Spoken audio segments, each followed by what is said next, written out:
Donc avec Émilie Duvivier après ce match, donc Émilie, la victoire au bout de ce match, on va dire un petit peu compliqué, début de match compliqué, vous aviez du mal à vous trouver, puis au final, petit à petit dans le match, vous avez réussi à vous passer le ballon, à trouver vos intérieurs, ça a été plus facile après. Début de match compliqué parce qu'elles ont été très très agressives en défense.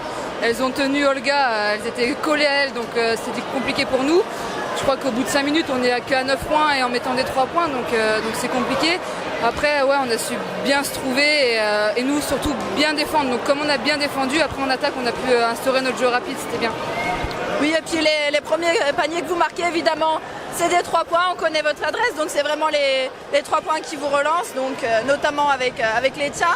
Encore une bonne prestation de ta part, tu mets 14 points, tu es dans la poursuite de tes prestations avec une grosse prestation déjà le week-end dernier à Rouen, tu te sens bien physiquement? Ouais, physiquement je suis bien là depuis la deuxième partie de saison, donc voilà, la saison est longue, c'est dur, il faut tenir. Mais là, je pense qu'on est bien, on joue à 5-6, du coup, on a l'habitude de jouer ensemble. Donc là, on se trouve bien en plus, et quand je marque les paniers, c'est que les filles me trouvent. Donc c'est un jeu collectif avant tout. D'accord, donc là, il reste 2 matchs.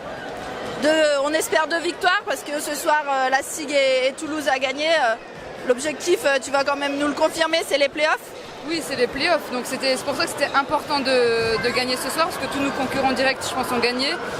Là, on va à Dunkerque, donc, qui vont descendre. C'est leur dernier match chez elles en Ligue 2. Du coup, ça va être un match super intéressant et super dur à jouer aussi. Du coup, il faut le prendre le plus sérieusement possible, quoi. Bon, bah merci beaucoup. On te souhaite bon courage et puis surtout bon repos. Merci.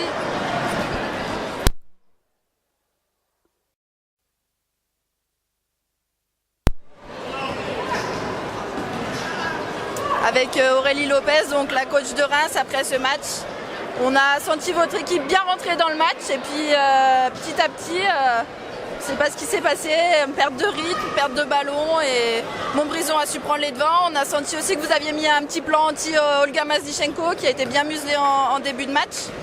Oui, on voulait museler Maznichenko par rapport à son adresse à 3 points, mais on voulait aussi que le ballon ne rentre pas si facilement dans la raquette.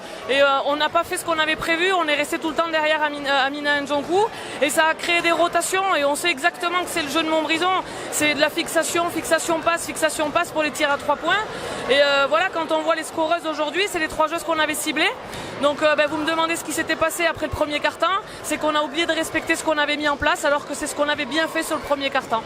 Voilà, je suis déçu là-dessus parce que samedi dernier contre le Noir, en respectant exactement notre plan de match, on a réussi à faire déjouer l'équipe et aujourd'hui on n'y met pas assez de volonté, d'intensité sur ce qu'on a décidé de faire et on le paye cash.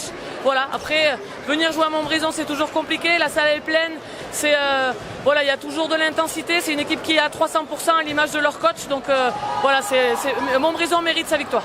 Et en attaque, vous avez aussi eu du mal parce que Montbrison a fait beaucoup de prises à 2, vos intérieurs ont pas mal souffert, notamment Popovic qui a été bien muselé. Oui, sauf qu'après, il faut savoir mettre les shoots extérieurs et on fait 2 sur 18, je crois, on est à 11%. Donc voilà, quand on ferme notre secteur intérieur, il faut que d'autres joueuses prennent le relais. Aujourd'hui, c'est pas le cas et on ne peut pas gagner avec un 2 sur 18 à l'extérieur, c'est impossible. Et quel est votre projet pour cette fin de saison? Bon, les playoffs, ça semble acquis, donc l'objectif de fin de saison? Mais mathématiquement, nous, on est qualifiés depuis la semaine dernière. Après, on a envie de finir le plus haut possible. On veut conserver cette 5e place. Je n'ai pas encore les résultats de la soirée de ce soir. Mais voilà, il nous reste 2 matchs et être très sérieux parce que c'est pas parce qu'on est en play-off qu'il faut se relâcher. Voilà, on a tout fait pour être en play-off et les choses sérieuses vont commencer. Bon, bah merci beaucoup et bonne continuation. Merci.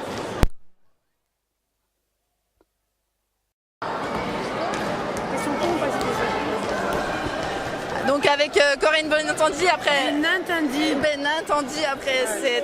cette belle victoire face à Reims, donc votre premier sentiment après cette victoire?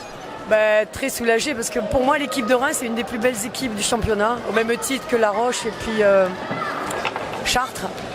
Il fallait aller le chercher parce qu'on savait que c'était des matchs faciles pour les autres équipes qui sont aussi nos concurrents directs pour le maintien. Mais on a fait un gros match. On a fait un gros match en défense. L'objectif était de les laisser à 60 points.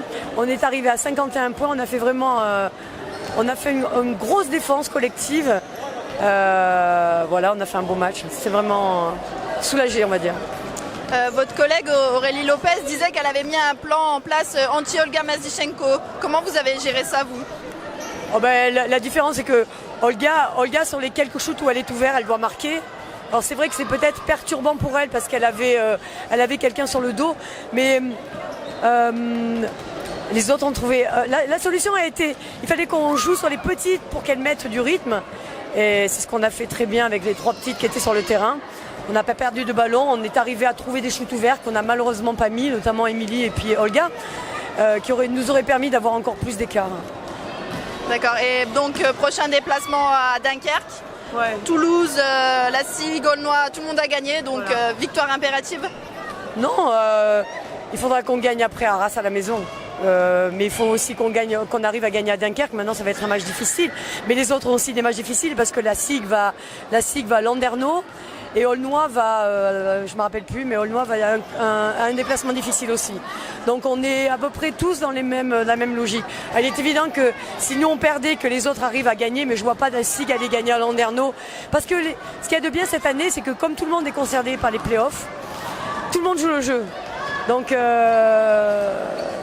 c'est difficile, chaque match est difficile. Maintenant, on va aller à Dunkerque pour gagner. En plus, on le fait sans Camille Cabaton, donc sans une rotation de moins. Donc c'est chapeau ce qu'on arrive à faire, enfin ce que les filles arrivent à faire.